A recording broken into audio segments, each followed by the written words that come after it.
नाज़रीन, ये गौर करने वाली बात है कि एडवोकेट एजाज नकवी साहब ने बहुत ही ज़बरदस्त खुलासा की, एक तरह से ख़तरनाक इल्ज़ाम लगाया है, चाहे ओबीसी बिरादरान हो या all India Muslim personal board है।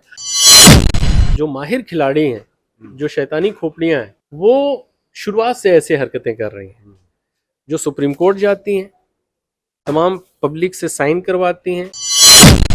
तो ये खोपड़ियाँ जिनकी बात कर रहे हैं आप, वो हाँ, खोपड़ियाँ कौन सी है मैं उसके और उन बारे में खोपड़ियों का जो खमियाजा जो भुगतना पड़ रहा है, यानी आज सरकार जो है कब्रिस्तानों में जो हड्डियां हैं हमारी, उसको भी छोड़ने को तैयार नहीं है।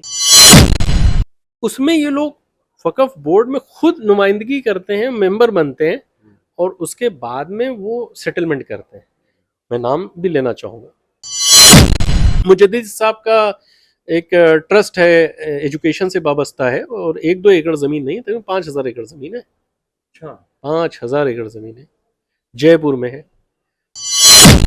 मैं दारुस्सलाम की बात करूँ, दारुस्सलाम इनके बाप का नहीं है। दारुस्सलाम को जंग बहादुर खान ने बनाया था। रहमान फाउंडेशन चलाते हैं, लखनऊ में भी चलाते हैं, बाकायदा कहते हैं डोनेशन भी चाहिए, लेकिन वो ट्रस्ट में रजिस्टर्ड है, वक़्फ़ में रजिस्टर्ड नहीं है। तो उन्होंने भी तो कहा कि भाई वक़्फ़ को बचाने के लिए मैं आगे आ रहा हूँ। जमीयतुल उलमाए हिंद में 2 फैक्शन है।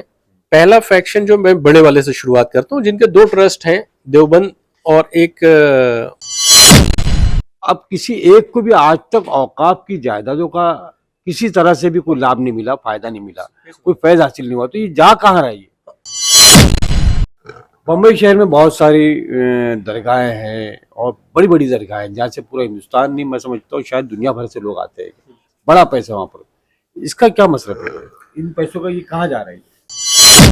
जामा मस्जिद के जो ट्रस्टी हैं शोएब खतीब साहब, उन्होंने बहुत सारी बम्बई शहर में इमारतों की निशानदेही की है कि यहाँ पर ये वक्फ की ज़मीन है, लेकिन आज बड़े बड़े टावर यहाँ खड़े हुए हैं।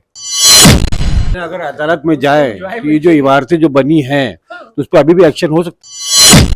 नीतीश रानी है जिसने बहुत वावेला मचाया, और दूसरा क्या नाम है आपका, किरीट सोमैया, इन जैसे लोग जो है ये इस तरह की आवाज़ उठा रहे हैं। तो क्या सरकार के इशारे पे ये कर रहे हैं कि ये अपने कुछ लोग हैं जो अपनी राजनीति चमकाने के लिए बार बार मेमोरेंडम देते हैं फलां के खिलाफ फलां को। उनको नहीं मालूम, जिस सब जनता को, पब्लिक को मालूम है कि अगर ताकत है नीतीश राणे के पीछे।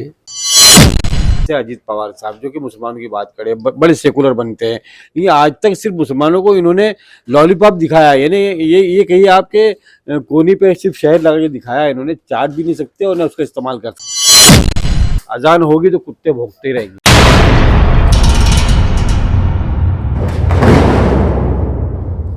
दोस्तों, अस्सलाम वालेकुम वरहमतुल्लाहि वबरकातुहू। आज हमारे साथ मौजूद है मुल्क के मारूफ माहिर कानून जनाब एडवोकेट एजाज नकवी साहब। दोस्तों, आज हम बात करेंगे दो मुद्दों पर। एक तो औकाफ को लेकर है, वक्फ संशोधन बिल 2024 को लेकर है, और दूसरा जो है मौजूदा हालात में मुंबई शहर में जिस तरह से अजान को लेकर विवाद खड़ा किया गया है, वो विवाद पैदा किया गया है। कोई विवाद नहीं था ये, लेकिन इसको विवाद बनाया जा रहा है। इस मुद्दे पे बात करेंगे हम। एडवोकेट एजाज नकवी साहब, आपका अपना नसल मीडिया में इस्तेमाल। शुक्रिया, बहुत बहुत शुक्रिया। सर, सबसे पहले तो मैं ये जानना चाहूँगा कि जो वक्फ संशोधन बिल है, ये अदालत में है, सरकार ने इसको पास कर दिया है, तो आखिर इसकी शुरुआत कहाँ से होती है? क्या वो कमियां हमारे रह गई मिल्लत के पास में, कौम के पास में या तंजीमों के पास, कि आज जिस सरकार को ये मौका मिला और उसने एक तरह से औकाफ की जायदादों पर जिस तरह का वावेला मचाया है और इस पर बिल बनाया है, इसको आप किस नज़र से देखते हैं और आपकी तासुरात क्या है? देखिए, वक़्फ़ और चैरिटी और औकाफ, ये सब जो चीज़ें हैं, शुरुआत हुई थी रसूल खुदा सल्लल्लाहु अलैहि वसल्लम की ज़िंदगी से। और उसके पहले से भी, जब हज़रत इब्राहीम ने काबा शरीफ में बैतुल मुक़द्दस का फाउंडेशन रखा, और ज़्यादातर हाशमी घराना उसका मुतवल्ली रहा, जैसा आप लोगों को मालूम ही। तो जो चीज़ें हम लोग उम्मत के नाते या इंसानियत के नाते या एक आम आदमी के नाते पब्लिक के नाम पर डोनेट करते हैं, वो अल्लाह के नाम से रहेगी और उसको वापस नहीं ले सकते हैं, और उसका एडमिनिस्ट्रेशन जो रहेगा वो औकाफ या वक़फ़ रहेगा। ये मानते आए, यही कुरान में है, यही हदीस में है, लेकिन बदकिस्मती से हिंदुस्तान के लोग और दूसरा खित्ता यानी पाकिस्तान अफगानिस्तान के भी लोग वक़्फ़ को वक़्फ़ रहने ही नहीं देते हैं। इनको वक़्फ़, मुसलमानों की मैं बात कर रहा हूँ, इनको वक़्फ़ से उलझन है, इनको ट्रस्ट से मोहब्बत है। आपने खुद ही देखा होगा, सुना भी होगा कि ये फलां जगह के ट्रस्टी हैं, फलां जगह के ट्रस्टी, यानी ट्रस्ट जो रजिस्ट्रेशन होता है ये चैरिटीज़ में होता है। ये क्रिश्चियनों का एक कॉन्सेप्ट है। और हमारे देश में हर तरीके के वक़्फ़ हैं। हमारे यहाँ जैसे मठ है, वो मंदिरों के रहते हैं, उनका अलग से कानून रहता है, वो चैरिटी में नहीं रहते, उनका खुद का कानून रहता है। इसी तरीके से वक़्फ़ का खुद का कानून है। अब मुसलमानों ने खुद छलांग मारी है ट्रस्ट में, चैरिटीज़ में, तो वो झेल रहे हैं। नवैयत उनको नहीं मालूम थी, उनकी जो खोपड़ी में बहुत तरीके की जो शैतानी हरकतें पनप रही हैं, खुदा एक वक्त या एक इस ऐसे लोगों को एक फ्यूचर दिखाएगा जिसमें उनकी उनकी खोपड़ियों को इत्मीनान नहीं रहेगा, उलझन में खुद रहेंगी, और वो कब्रिस्तान कभी बिक जाएगा, क्योंकि वो वक़्फ़ नहीं रहेगा, क्योंकि वक़्फ़ बिक नहीं सकता है और ट्रस्ट बिक सकता है। तो इनकी शैतानी खोपड़ियों में जो आया है, हमको लगता है अगले बस आप 40 साल और देख लीजिए, कोई कब्रिस्तान या किस तरीके का जो शमशान भूमि है वो खाली नहीं बचेगा, सब पर अंटीलिया जैसे बिल्डिंग बनेंगे। तो जब रहेगा ही नहीं है, इनकी इनकी सोच में ही शुरू से जो था वही इनके लोगों के साथ में होगा, इनके एहलो अयाल के साथ में होगा। जी।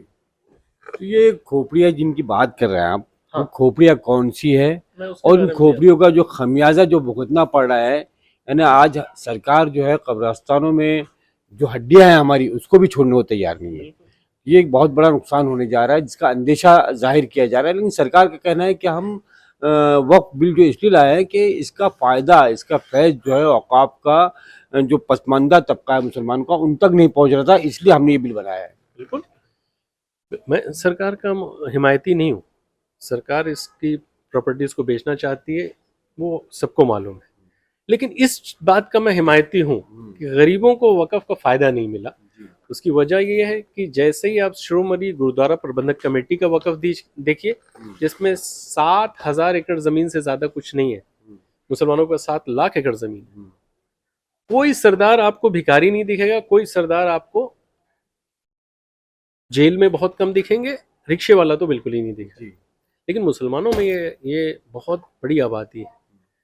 इस वजह से ये जो पसमंदा को देने की बात हो रही है, हो सकता है ये बात सही हो या गलत हो, लेकिन मुसलमानों के एडमिनिस्ट्रेशन में वक़्फ़ से पसमंदगी बढ़ी है, इस चीज़ का हम लोग जिंदा जागता सबूत है। और हमको लगता है कि इस चीज़ को रोकना चाहिए था खुद ही इनको, लेकिन अब सरकार इस तरीके के हालात पैदा कर रही है कि वो वक़्फ़ ही बेच करके अगर पसमंदगी दूर करना चाहती है, तो ये रहेगा ना, जब रहेगा बांस ही नहीं रहेगा तो बांसुरी कैसे बचेगी। तो वो चाहती है पसमंदगी अलग तरीक़ों से फैले और वक़्फ़ भी खुद पसमंदा हो जाए। लेकिन इसमें जो जो माहिर खिलाड़ी हैं, जो शैतानी खोपड़ियाँ हैं, वो शुरुआत से ऐसे हरकतें कर रही हैं, जो सुप्रीम कोर्ट जाती हैं, तमाम पब्लिक से साइन करवाती हैं, फिर पब्लिक को रोड पर लेकर के आती हैं, फिर से सुप्रीम कोर्ट जाती है। ऐसे कई केसेस हैं, मैं बाबरी का नाम ले लूँ, मैं शाहबानो का, शायरा बानो का, ट्रिपल तलाक का केस ले लूँ, आपने देखा होगा सीए के केस में, यही शैतानी खोपड़ियाँ हैं।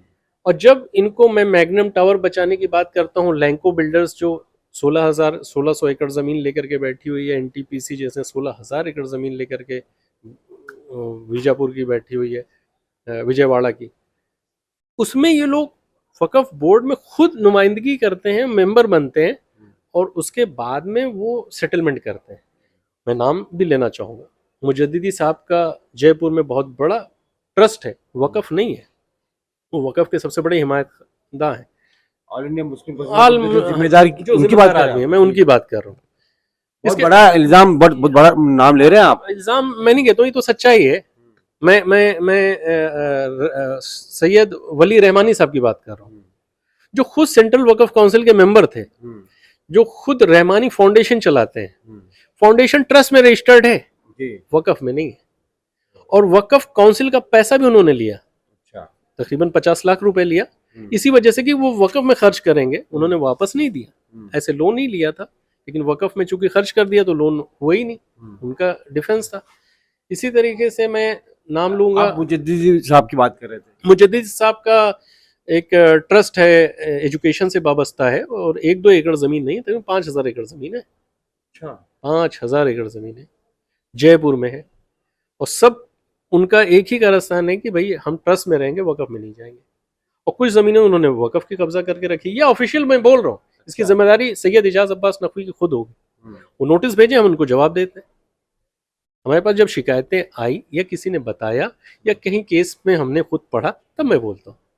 इसी तरीके से जब सैयद वली शाह की दरगाह थी, जो सैयद बाबा की दरगाह है, जिसको वहाँ के नवाबों ने, निज़ामों ने, हिंदुओं ने, मुसलमानों ने बनाया, वकफ कर दिया 16,000 एकड़ जमीन, लैंको को बेच दिया नायडू ने, सपोर्ट किया सुल्तान ओवैसी ने। सुल्तान ओवैसी के बच्चे अकबरुद्दीन ओवैसी ने एक केस फाइल किया। केस तो तकरीबन 117 केस फाइल हुए उसके खिलाफ, लेकिन केस में कभी गए नहीं। तो लैंको को कि तो भी लैंको के खिलाफ ऑर्डर दिया आंध्र प्रदेश हाई कोर्ट ने, फिर सुप्रीम कोर्ट में लोगों ने पैरवी नहीं किया, लिहाजा लैंको ने केस जीत लिया। लेकिन इन्होंने कभी वकफ नहीं बनाया। इनके ट्रस्ट है, सालार ट्रस्ट है, दारुस्सलाम ट्रस्ट है, मिल्लत ट्रस्ट है।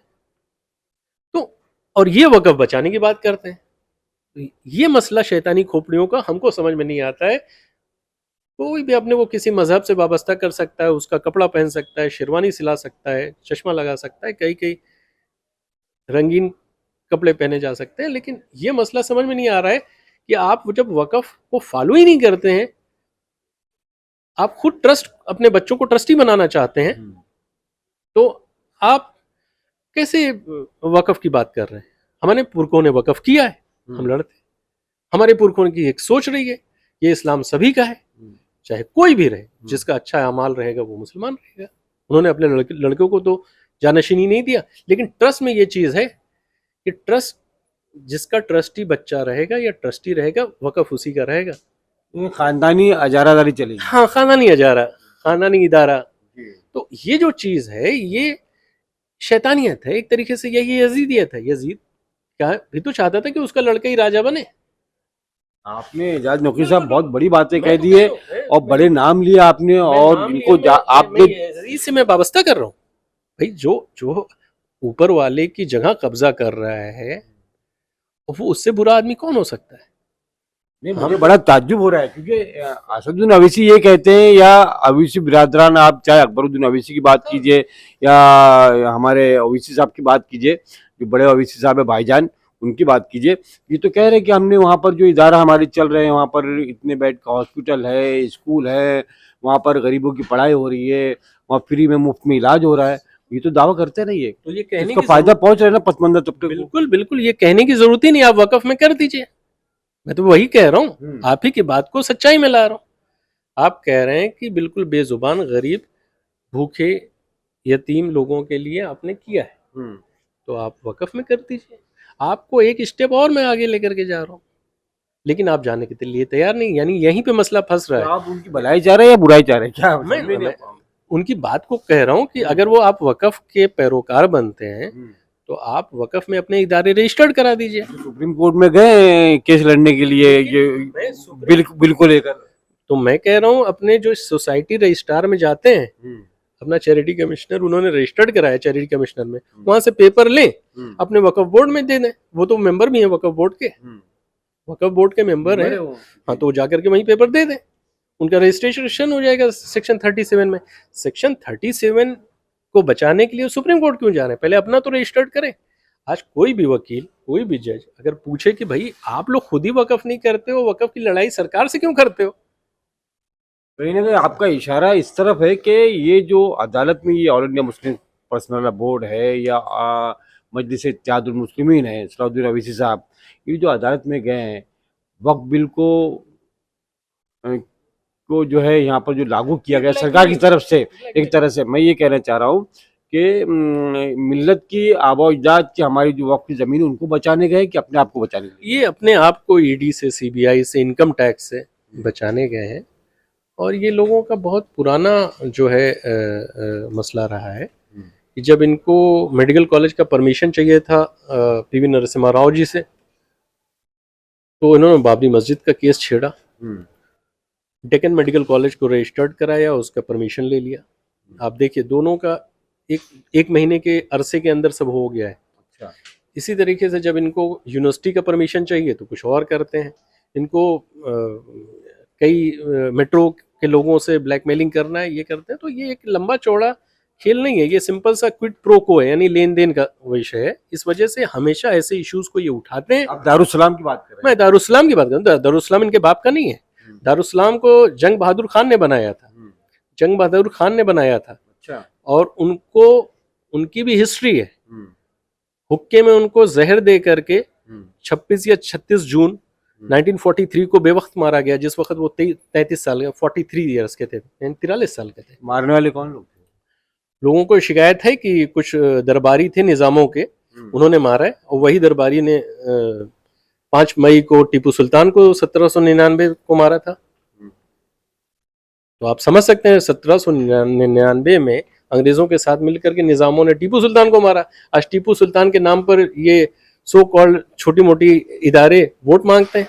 टीपू सुल्तान जिंदाबाद, उनका तलवार लिया वो फोटो छापते हैं। वही लोग जंग बहादुर खान को भी मारे थे, जिन्होंने दारुसलाम बनाया था। आज दारुसलाम को इन्होंने कब्जे में किसी ने ले लिया है। वो औसा के अब देश पांडे हैं या कौन है, आप इन्वेस्टिगेशन करिए, क्योंकि हम तो जानते हैं कि वो कहीं बाहर से आए। और इस चीज पर हम कायम रहेंगे। नाजरीन, ये गौर करने वाली बात है कि एडवोकेट एजाज नकवी साहब ने बहुत ही ज़बरदस्त खुलासा की, एक तरह से ख़तरनाक इल्ज़ाम लगाया है, चाहे ओबीसी बिरादरान हो या all India Muslim personal board है।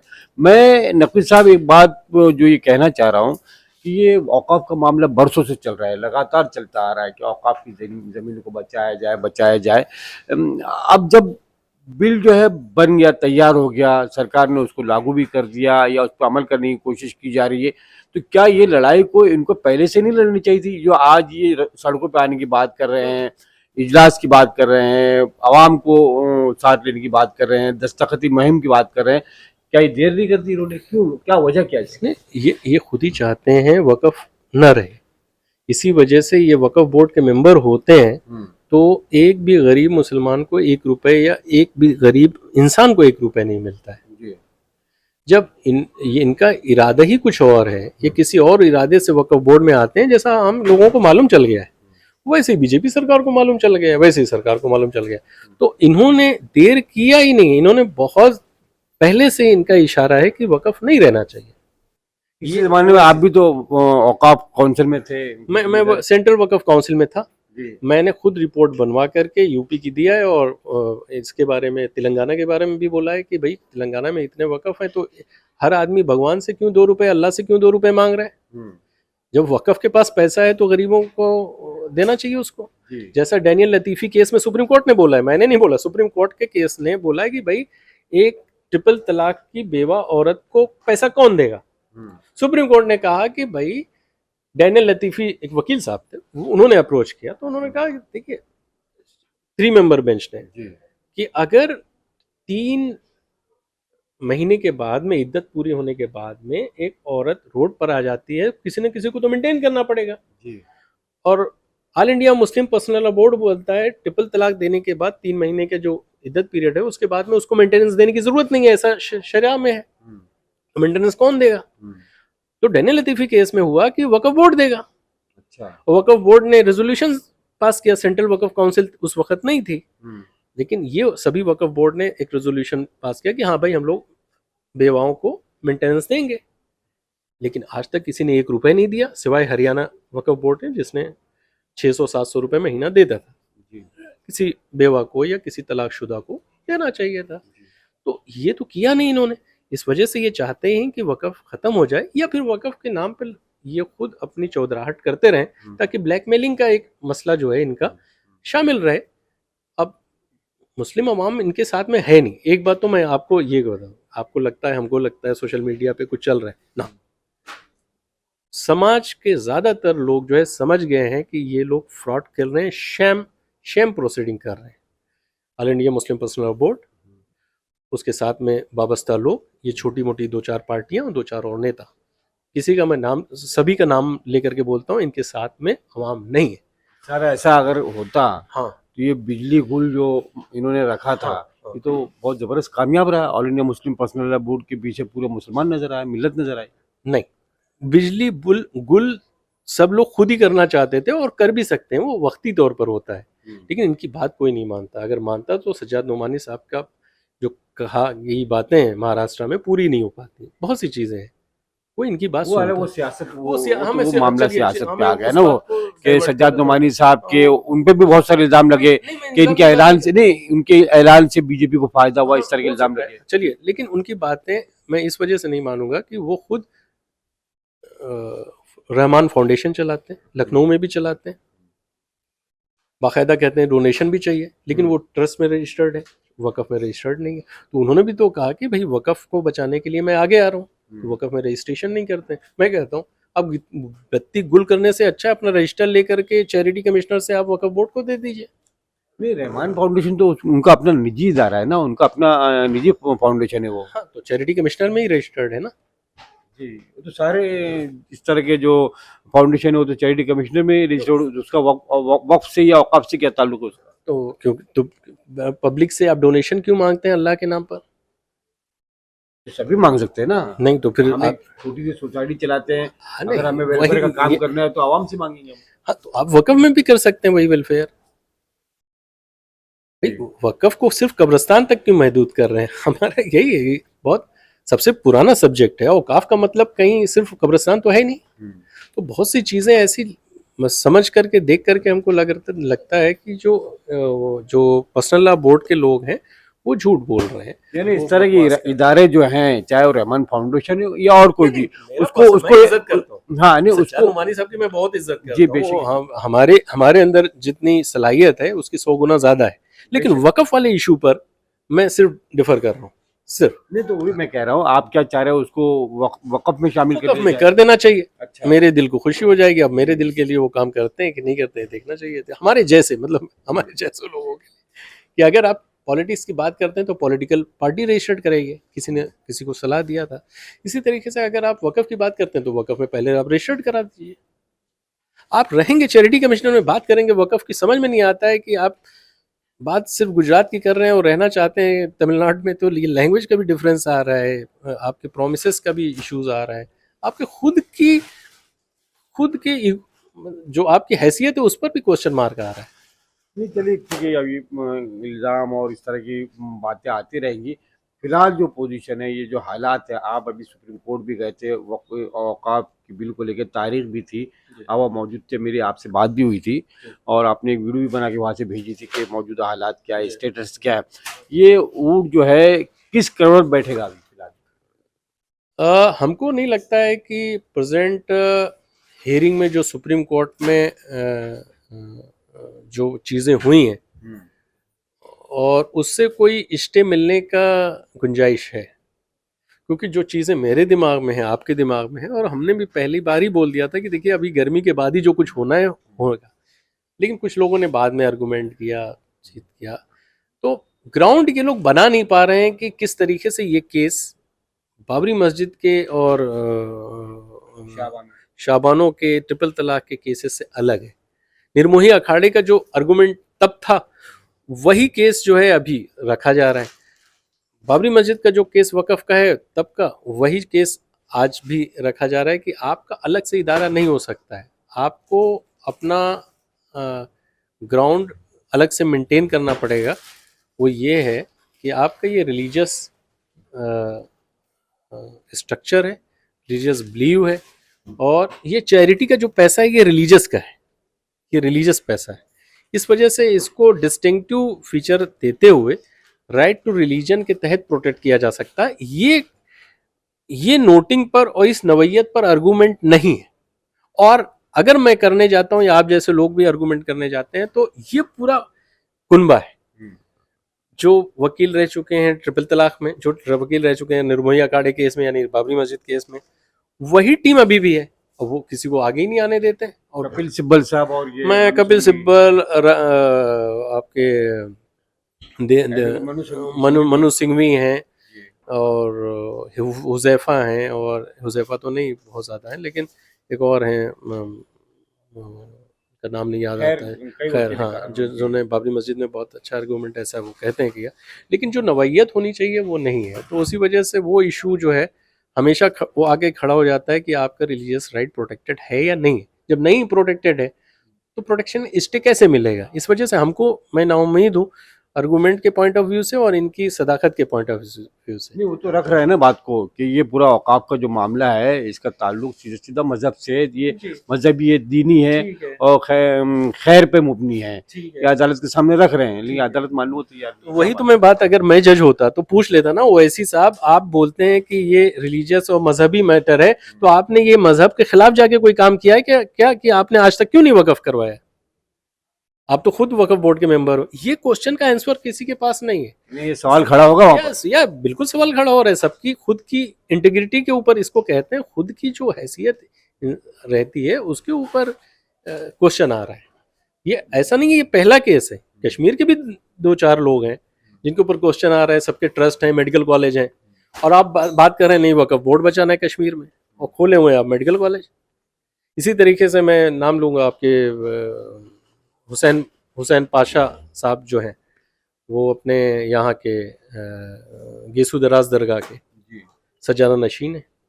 वहाँ की इनकम घट रही है, और उन्हीं की ज़मीनों से वाबस्ता ज़मीनों पर, बल्कि उन्हीं की ज़मीनों पर, मैं सीधा सीधा, ये इल्ज़ाम नहीं है, ये सच्चाई है।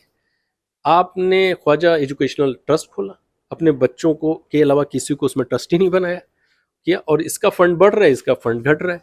क्वेश्चन तो आएगा ना।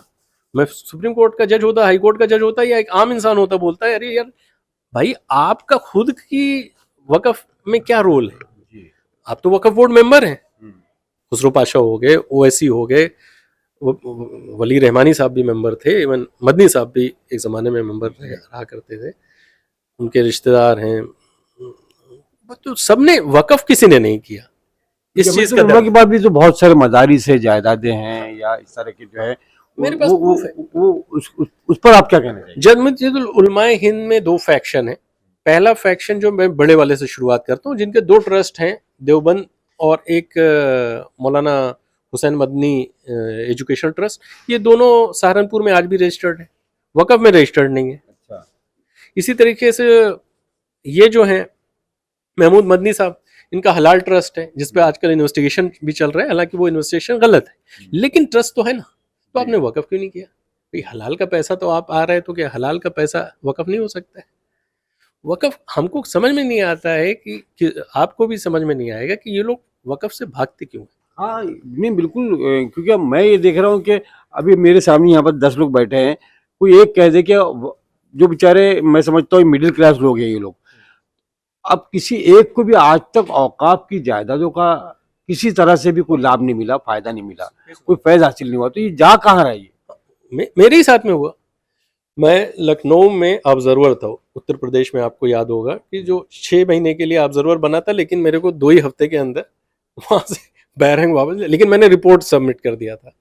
एक वक़्फ़ मेरे ही पास में आया कि साहब मेरे गांव में कब्रिस्तान की ज़मीन नहीं है। अरे हमने कहा मेरे परदादा लोगों ने ही तो किया था। मैं बोले वो पेपर, अब वो फाइल नहीं मिल रही है। खैर कैसे कैसे फाइल मिली तो पता चला कि वो यादव जी को बेच दी गई है। और किसने बेचा है? मेरे परदादा ने बेचा है। मेरे परदादा जिनका इंतकाल हो गया 54 में, और उन्होंने 86 में जिंदा होकर के वक़्फ़ की डीड सेल किया, बैनामा किया है। एफआईआर होना चाहिए। ऐसी मिसालें सामने हैं। ऐसी हजारों मिसालें, ऐसी हजारों मिसालें। मैं फिर से अंडरलाइन कर दूं, more than thousands of such cases are pending in Sunni Waqf board, Shia Waqf board.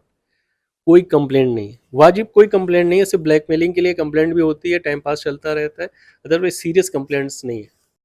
Bombay शहर में बहुत सारी दरगाहें हैं और बड़ी बड़ी दरगाहें, जहाँ से पूरा हिंदुस्तान नहीं, मैं समझता हूँ शायद दुनिया भर से लोग आते हैं। बड़ा पैसा वहाँ पर, इसका क्या मतलब है? इन पैसों का ये कहाँ जा रहा है? ये कुछ माफियाओं के चंगुल में है। इसमें ट्रस्ट माफिया शामिल है। वक़्फ़ के पॉइंट ऑफ व्यू से, इनकम टैक्स के पॉइंट ऑफ व्यू से, और फेमा के पॉइंट ऑफ व्यू से अगर इन्वेस्टिगेशन करें तो इसमें एक ब्लैक मनी डाल के वाइट मनी भी किया जाता है। मेरी नॉलेज में ये भी आया है। इस वजह से एक लंबा चौड़ा एक इशू चल रहा है कि इनके बारे में जो है क्वेश्चन किया जाए कि ट्रस्ट माफिया है वो वक़फ़ को मिसयूज कर रहा है। भाई वक़फ़ क्या होता है? हमारे पुरखों ये की आप माफिया कह रहे हैं, माहिम दरगाह और हाजिरी दरगाह के मैं ट्रस्टी किसी सोहेल का नाम खनवानी साहब जो मैं है, किसी मैं का नाम उनके नहीं जिम्मेदार हैं। ये तो बड़े लोग हैं, बड़े अच्छे लोग हैं, मैं उसके मैंने बाद नाम में नहीं बड़ा नाम है इनका। मैंने बताया और उनका कहना ये है कि माहिम दरगाह जो है ये वक्फ में औकाफ में है, लेकिन हाजिरी दरगाह औकाफ में नहीं आती, वक्फ में नहीं आती। कि नाम नहीं लिया, वो भी हमको जानते हैं, मैं भी उनको जानता हूँ, मैं भी इज्जत करता हूँ। लेकिन जहाँ तक वक़फ़ की बातें हैं वो ट्रस्ट में कैसे जा सकती हैं, ये तो क्वेश्चन बनता है।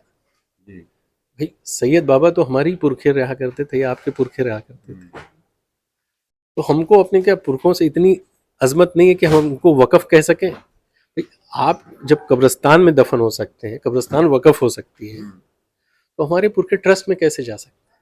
हमको शर्मिंदगी महसूस होती है, जी। बहुत शर्मिंदगी कि हमारा लिखा पढ़त किसी और के हाथ में रहता है, अनजान लोग हैं, कभी कैसे हैं, कौन है, लेकिन वक़फ़ है तो है, सीधी सी बात है। अभी हाल ही में मैं देख रहा हूँ कि जामा मस्जिद के जो ट्रस्टी हैं शोएब खतीब साहब, उन्होंने बहुत सारी बम्बई शहर में इमारतों की निशानदेही की है कि यहाँ पर ये वक्फ की ज़मीन है, लेकिन आज बड़े बड़े टावर यहाँ खड़े हुए हैं। ये क्या मामला है? ये मिसयूज होता है, बहुत से लोग वक़फ़ की जगह को प्राइवेट ट्रस्ट बनाते हैं, फिर बाद में बिल्डर बना देते हैं, बिल्डिंग का बना देते हैं, बिल्डर के साथ पार्टनरशिप कर लेते हैं, बेच देते हैं, बना लेते ये हैं। हो रहा है ये। ये हो रहा है, ये तो होना भी चाहिए और हो भी रहा है। इसमें इसमें हमको लगता है कि सिर्फ फ्रॉड है, लेकिन जो लोग बेनिफिशरीज हैं उनको कंप्लेंट करना चाहिए। कोई कंप्लेंट नहीं करता है, लिहाजा वो टावर बन जाता है, अंटिलिया बन गया। आज तक सुप्रीम कोर्ट ने अंटिलिया के केस को, मेरे ही केस में सुप्रीम कोर्ट ने बोला कि चले जाओ वक्फ बोर्ड के पास में, वक्फ बोर्ड चाहेगा तो ये वक्फ रहेगा या नहीं रहेगा।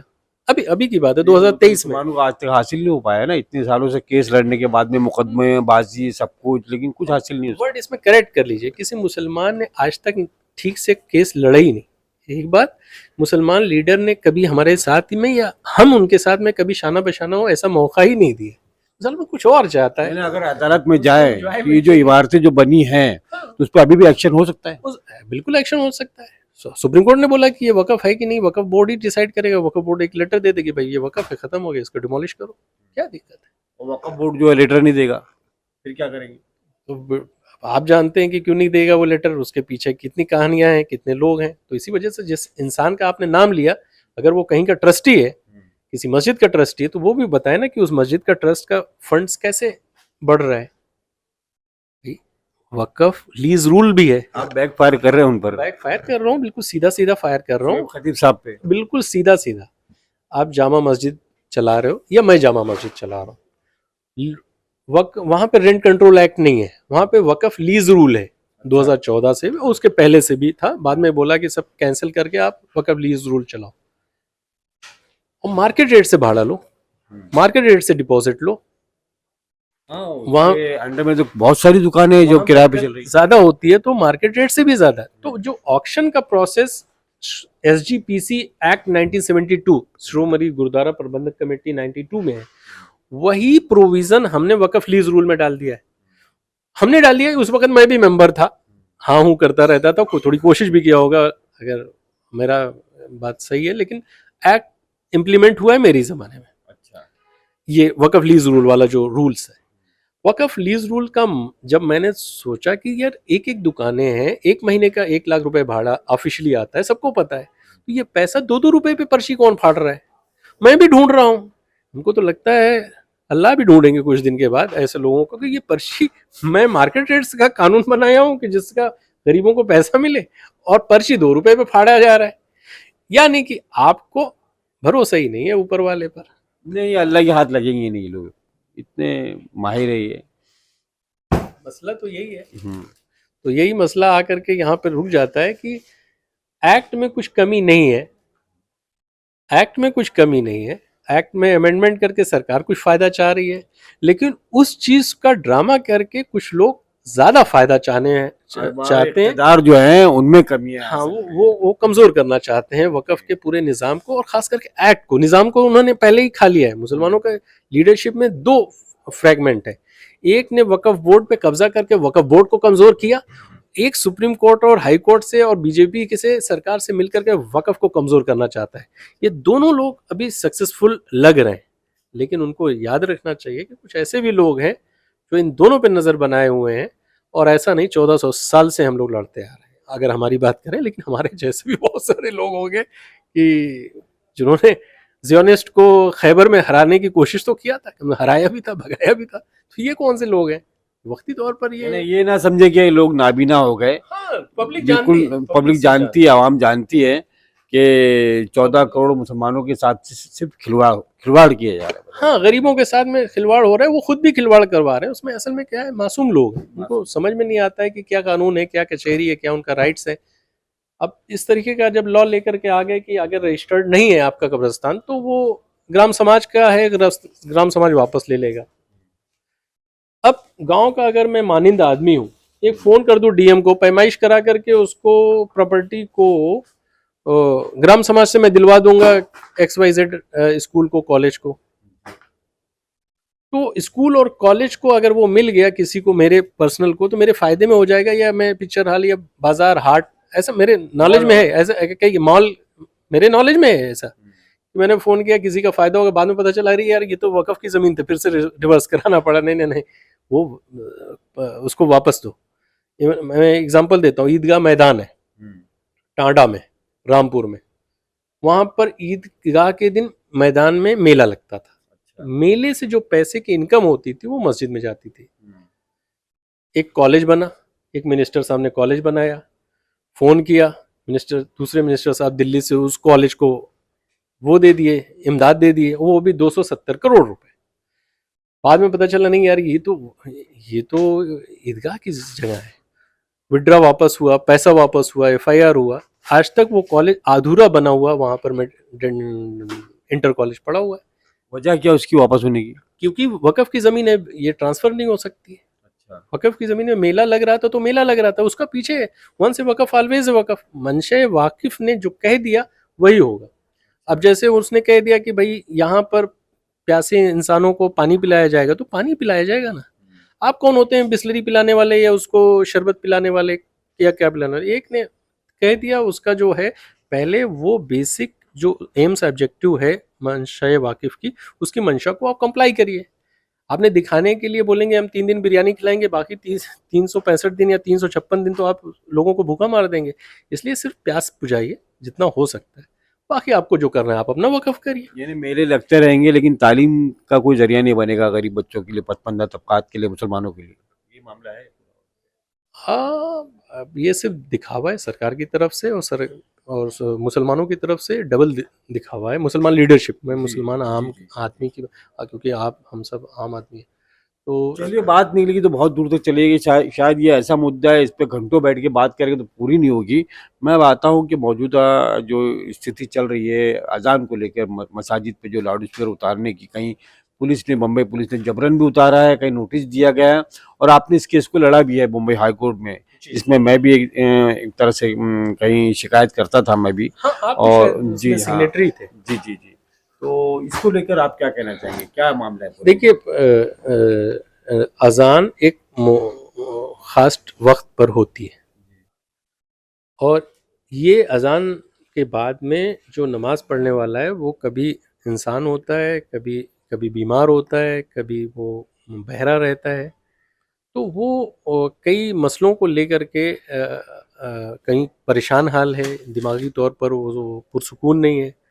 तो अजान जब सुनता है तो चला जाता है। मेरे तो क्लाइंट नाबीना थे, आपके साथी में थे, अकबर खान करके, हमको याद है आज भी। तो वो जब तक उनके न घड़ी देखने का वक्त है और उनको न तो उनके पास किसी तरीके का और कोई साधन दुनिया ने बनाया, एक ही चीज़ है अजान। तो अजान का जब सिस्टम ही आप ख़त्म कर देंगे, यानी कि उसके कान तक आवाज़ ही नहीं जाएगी, तो हमको लगता है कि ये बेसिक जो इस्लामिक वैल्यूज़ है वो उसके खिलाफ बात है। और उसके खिलाफ ये ऑर्डर सुप्रीम कोर्ट का दिखा करके, हाई कोर्ट का दिखा करके माना जा रहा है, क्योंकि वो मुअय्यन वक्त पर लोगों को कॉल दी जाती है। और दूसरा भी चीज़ है, अगर आप दुनिया में बिल्कुल शांति कर दीजिए, किसी के पास लाउड स्पीकर नहीं है, कोई सब बस इलेक्ट्रिक से चल रही है, तो नॉर्मल मस्जिद की भी अजान आपके कान तक आ सकती है। लेकिन सरकार वो तो कर नहीं पा रही है, तो आपके लाउड स्पीकर के भी पीछे पड़े हुए हैं। और दूसरा एक फैशन जो चल रहा है आजकल, सरकार ने नहीं, ये तो कुछ एक फिरका परस्त अनासिर है या लीडर कहिए, जैसे कि नीतीश रानी है, जिसने बहुत वावेला मचाया, और दूसरा क्या नाम है आपका, किरीट सोमैया, इन जैसे लोग जो है ये इस तरह की आवाज उठा रहे हैं। तो क्या सरकार के इशारे पे ये कर रहे हैं कि ये अपनी इनकी अपनी मंशा है? ये सरकार के इशारे पे चल रहा है। सरकार एक पुलिस स्टेशन में एक कांस्टेबल का ट्रांसफर बिना सरकार के इशारे पे नहीं होता है।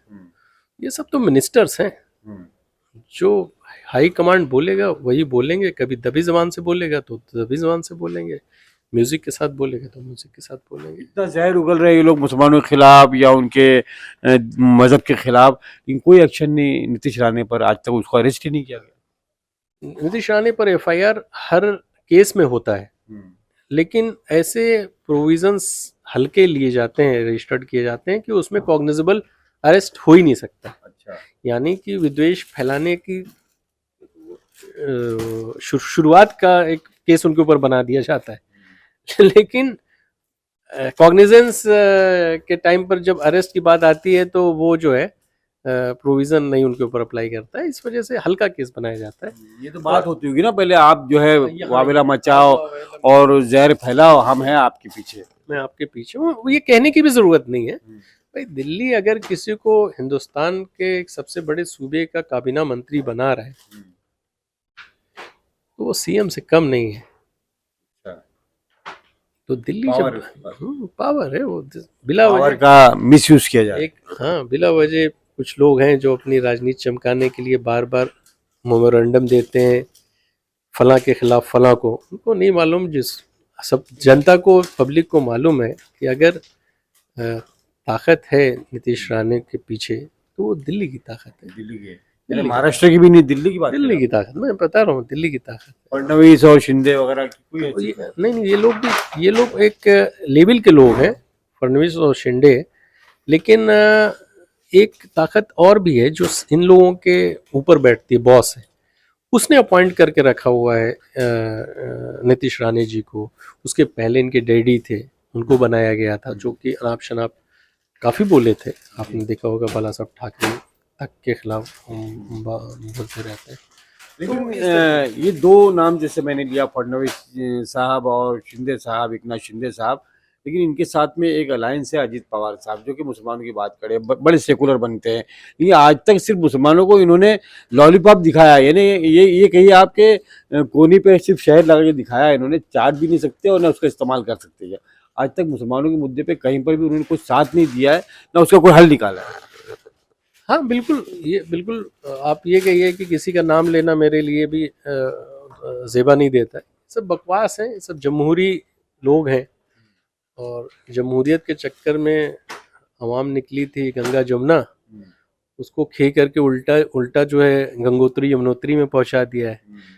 अब दुआ बस यही कि इतनी जल्दी ना छोड़ दें, नहीं तो बहते हुए पत्थरों से कहीं कश्ती लड़ ना जाए। इसलिए ये गंगोत्री यमुनोत्री संस्कार जैसा चल रहा है, उस पर आप भरोसा रखिए। और अजीत पवार जो है इससे अलग नहीं है। अच्छा, मुसलमानों की दूर की बात, वो अपने चचा तक चले जाएं तो ज़्यादा अच्छा हो जाएगा। उनके मंत्री भी जो हैं, नवाब साहब या कप्तान साहब या जो भी, किसी का नाम लेने की ज़रूरत नहीं, तो बच्चे हैं अपने गांव से। इस हमाम में सभी नंगे हैं, आखिर में यही कहेंगे हम। ये बताइए कि जहाँ बात चली थी उसको आखिर में हम मुख्तसर में ख़त्म करते हैं, कि अजान को लेकर क्या किया जाए, क्या इसका रास्ता, क्या हल क्या है? इसका हल इस वक्त बस सुप्रीम कोर्ट है, क्योंकि बॉम्बे हाई कोर्ट का एक ऑर्डर आया हुआ है। उस ऑर्डर को आपको चैलेंज ही करना है सुप्रीम कोर्ट में। उस ऑर्डर में आपको गाइडलाइंस ही इशू करके दे दिया गया है कि आपको लाउड स्पीकर लगाने का परमिशन नहीं है। आप डेसिबल लेवल चेक कराएंगे, उसके बाद एफआईआर कराएंगे। तो ये सब चीज़ें जब ऑलरेडी गाइडलाइंस है तो उस ऑर्डर को चैलेंज ही करना पड़ेगा, वो भी सुप्रीम कोर्ट। इंशाल्लाह वहाँ कामयाबी मिलेगी इंशाल्लाह। ज़रूर ज़रूर, इसमें कोई दो राय नहीं है, क्योंकि इस तरीके का ब्लैंकेट बैन किसी का लाउड स्पीकर आप निकाल नहीं सकते, या टेप रिकॉर्ड किसी का छीन लीजिए, रेडियो इसका उसको, ऐसा कोई रूल ही नहीं हो सकता है।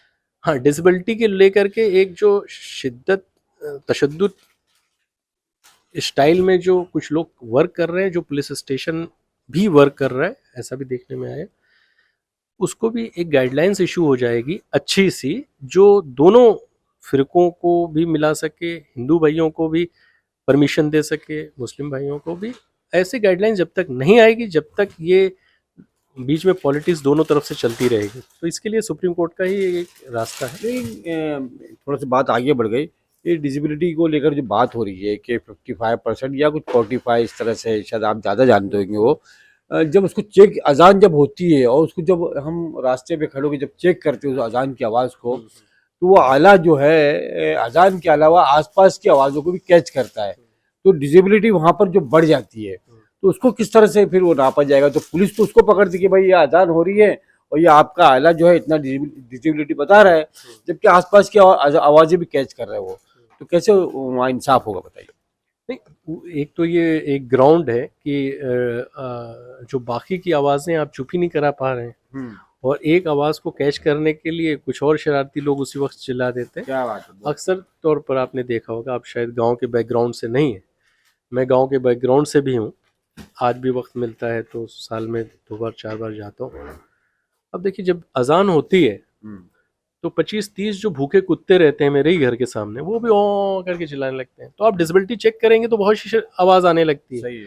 उसी वक्त कई और कीर्तन भी होते हैं, कई और गाड़ियां जाती रहती हैं, तो बहुत से लोग शोर मचाने लगते हैं। आप वो इशारा भी काफ़ी है। तो उस तरीके से आप नाप ही नहीं सकते, ये पैरामीटर ही गलत है। तो इसी चीज़ का एक ग्राउंड ये भी है कि आप चैलेंज करिए सुप्रीम कोर्ट। दूसरा ये है कि नाबीना लोगों को कैसे पता चलेगा कि अजान का टाइम हो गया है? ये लोग तो सो ही रहते हैं। सही है। तो बहुत सारी बारीकियां है, मतलब बारीकी यानी नहीं है। अजान होगी तो कुत्ते major भौंकते points रहेंगे, है, ये ये major points है। अजान होगी तो कुत्ते भौंकते रहेंगे। वो बहुत ज्यादा है, वो भूखे कुत्ते तो बहुत ज्यादा भौंकते हैं, और जिनका कोई लावारिस रहते हैं, जो एक किसी को मालिक की तलाश में रहते हैं, वो अल्हम्दुलिल्लाह। अब गांव में आप रहिए तो पता चल जाएगा। सही है।